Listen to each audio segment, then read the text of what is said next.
And this is a special edition of Backroom Politics live from Cousins Cigars on St. Clair Avenue here in Cleveland, Ohio.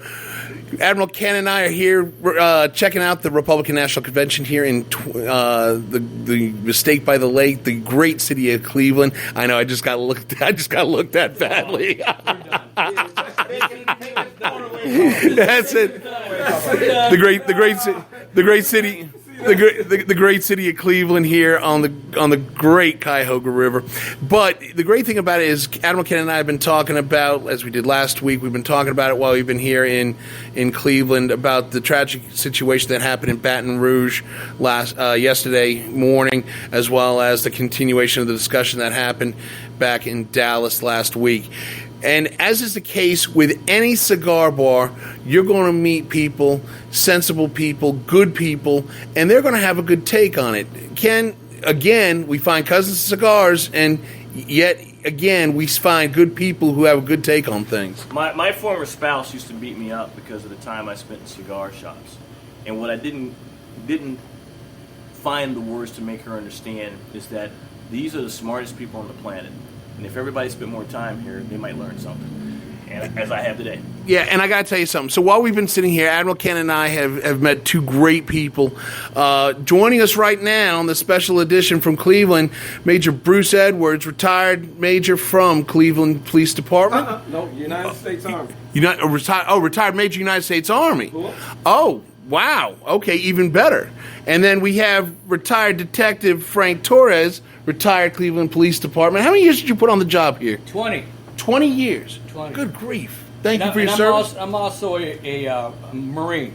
Also a Marine. 75 to 79, so I'm not going to hold the Major responsible for his actions. First of all, Major, thank you for your service. Thank you for your good service here. Now, you're a native of Cleveland here, correct? Yes, I am. Now, here's the question I got for you, Major, is in your current role, you are a area neighborhood commissioner, as we would know it in D.C. You're a ward representative. Right, precinct committeeman for Ward 9, Precinct S. Right, and Detective Torres, you're just a retired detective here in Cleveland. Just a retired detective. And how long have you lived in Cleveland? 49 years. 49 years. Yep. That's amazing. So we've been sitting here talking about the tragic events of what happened in Baton Rouge, and then it went down the community relations versus police situation. And Cleveland is a major urban city. They have major urban city issues. When you talk about police, Major Edwards, what are you finding that you're hearing from your community about the relationship with police in your community, in your ward? I find that the people in my precinct, my ward, Ward 9, which covers 105th,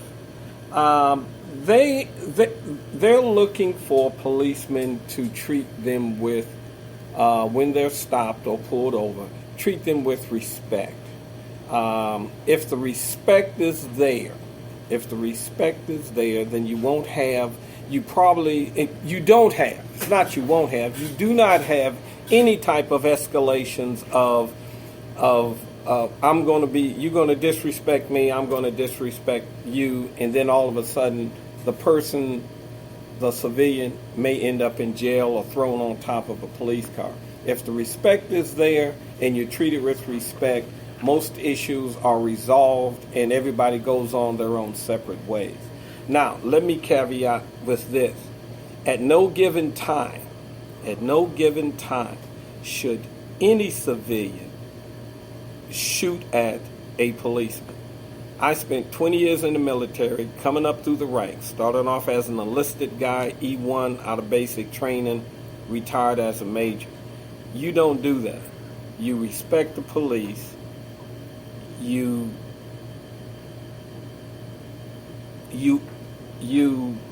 make sure that, well, let me back up. If you have a problem, who you going to call? Right. You call the police. But this is a matter of, as we were discussing off air, there's a problem with, one, there's an inherent instant almost confrontational mentality that the community, particularly in the minority communities, have when they're approached by police officers. Is that accurate? That is accurate. Now, and it's unfortunate that a lot of policemen, whether they're white or black, have this, when they approach black males, I guess it's a fear that I've got to approach being the toughest guy between the two.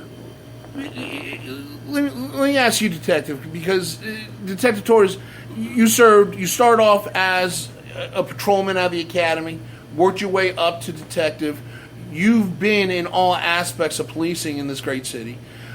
When we were talking about it, is this a black on blue issue, a brown on blue issue, a white on blue issue, or is this just a matter of policing is challenged and continues to be challenged inherently in law enforcement as itself? Well, it's not. It's none of those. What is it? The issue is that you have a current culture of thugness, street cred. So I'll give you examples.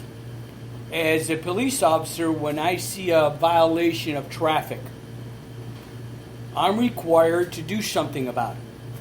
So I pull you over. The first thing that I do as a policeman is I run your license plate. I enter your license plate into the computer.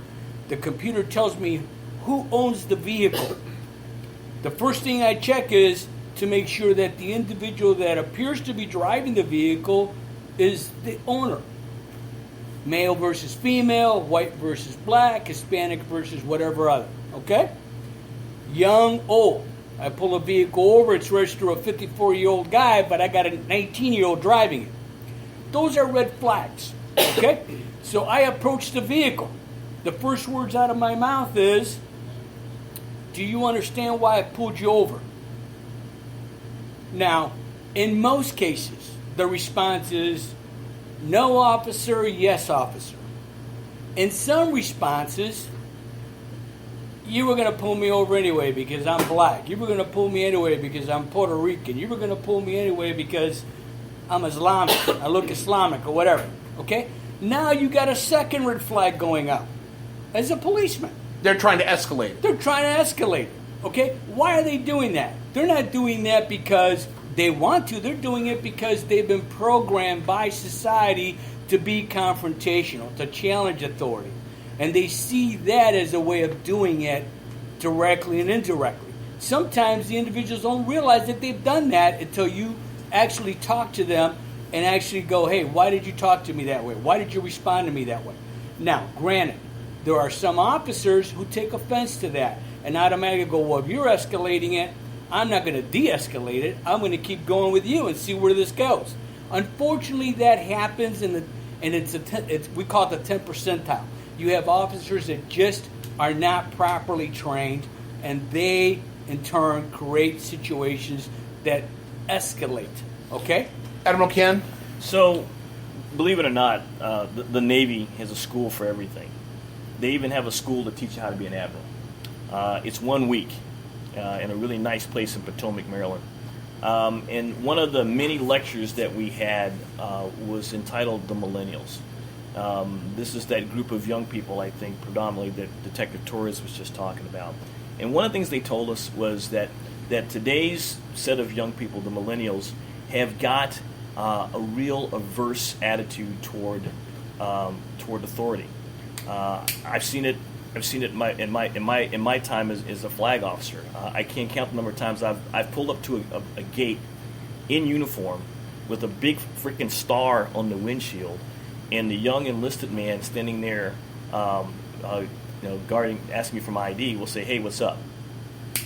I can't imagine that. I just can't imagine that. And so I think what you're describing is an extension of that even further. Yeah, but there's a bigger problem in this. I mean, we talk about community policing, Detective. We all know, those of us who have been in law enforcement know, and those of us who have been involved in city government know, community policing is expensive. It requires extra training. It requires extra manpower. It requires extra equipment.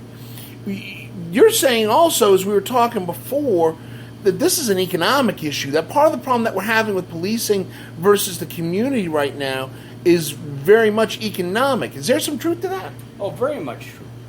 Well, what's happening here in Cleveland? What's the problem here? This is the issue.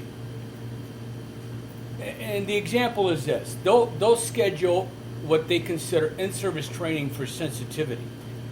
And they'll send 25, 30 guys to the police academy to get instruction on sensitivity training. Well, the first thing that comes to your mind as an officer when you're going through sensitivity training is, this is pretty much non-usable for me because I don't have time to be sensitive, okay? I don't have time to be sensitive because I'm going from assignment to assignment, from priority one call to priority one call, handling assignments after assignments. Sometimes I'm turning in assignments because I can't get to them and the other shift is picking them up. And it happens in reverse where I show up for duty and I get an assignment that's 14 hours old, and when I show up to the guy's house, what's the first thing he's going to say? Where you been? What took you so long to get here? And you try to explain to that individual that, hey, we only have so many people to go around, we have so many assignments. The reason that is because of the economics. People don't understand that it takes a lot of money to train and equip a police department effectively. And that is the core problem. You have police officers that are not properly trained, you have police officers that aren't properly equipped, and are expected to perform. If you have a populace that can't contribute enough to the tax base, and the government is not getting, the local government is not getting subsidized by the state or the federal, what do they have left? They have old cars, they have old equipment, they have old training.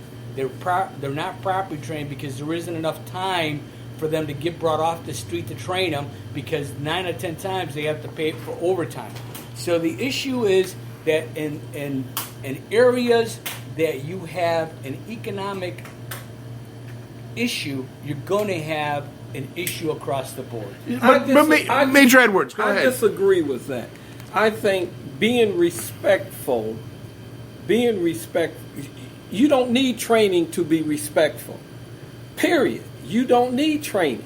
If you pull up to somebody's house and and you know what Frank was saying, and you're 14 hours behind, and the person says, "Where have you been?" If you look at the individual and say, "Sir, you know, I just took over the shift.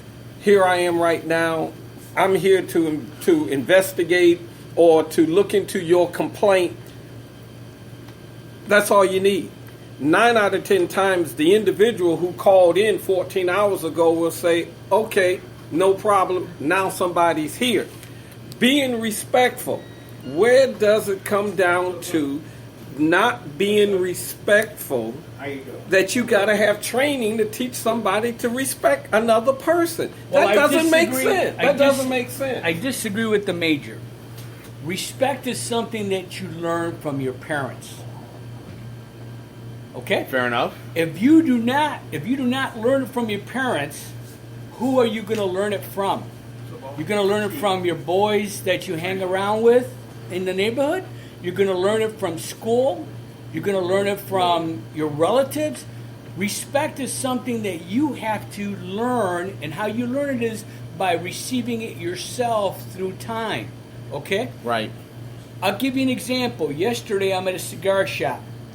I'm sitting down with 20 police officers that were getting ready to go out on a demonstration. As I looked at the 20 officers, I only recognized one. And that was an officer who became a police officer after he was an institutional guard. He was the only one I recognized. They were all under the age of 32 years old. Okay? And they were all fairly fresh on the job. I don't think, maybe the individual who I recognized